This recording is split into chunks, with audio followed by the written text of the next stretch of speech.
Hi, it's Rube from the King's Roost. Today I'm going to show you how to use and care for your cast iron skillet. Cast iron skillet is an absolute essential for any kitchen. It is such a versatile piece of equipment.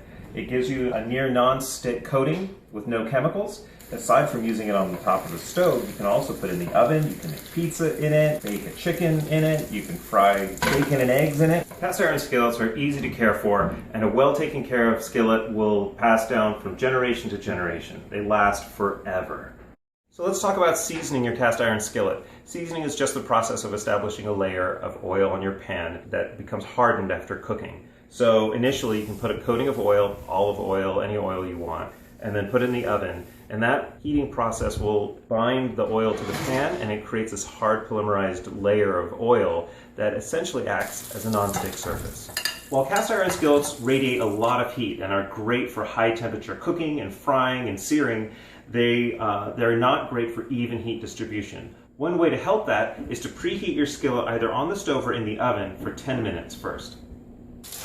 A lot of people have said not to use metal on your cast iron skillet.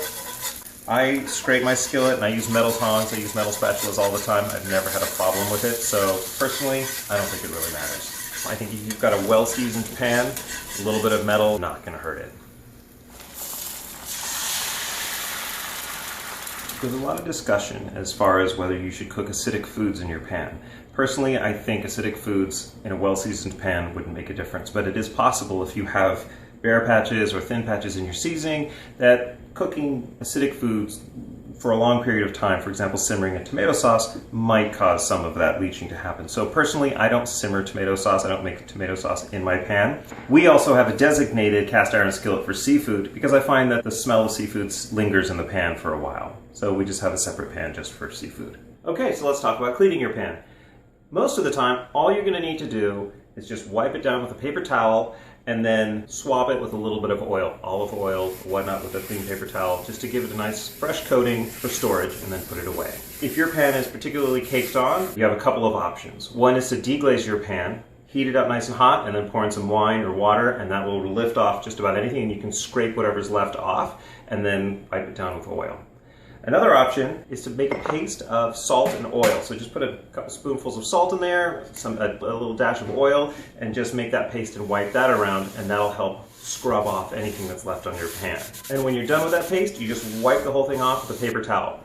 I don't use water in my pan if I can help it, and I certainly never use soap. There's been a lot of discussion about whether you can use soap in your pan. Personally, I see no reason for it. If you're worried about sterilizing your pan, the thing heats up so hot nothing's going to survive on it anyway. And the only thing I think you can do with soap is potentially damage your really great seasonings. One of the things you absolutely never want to leave in your pan and let stand in your pan is water. If you ever do use water to rinse anything out, absolutely make sure that there's no water left in the pan when you put it away for storage. Never let your pan soak in the sink. Wipe it completely down, put that layer of oil on there, and even give it a little burst of heat on the stove or in the oven to make sure any leftover water is completely evaporated away. You will find rust spots on your pan if you leave any standing water. If you leave a little puddle in your pan, you'll come back the next day and it'll be rusty. Look at that, isn't that beautiful? It's a nicely seasoned pan and it's time to put it away. And we're ready for next time.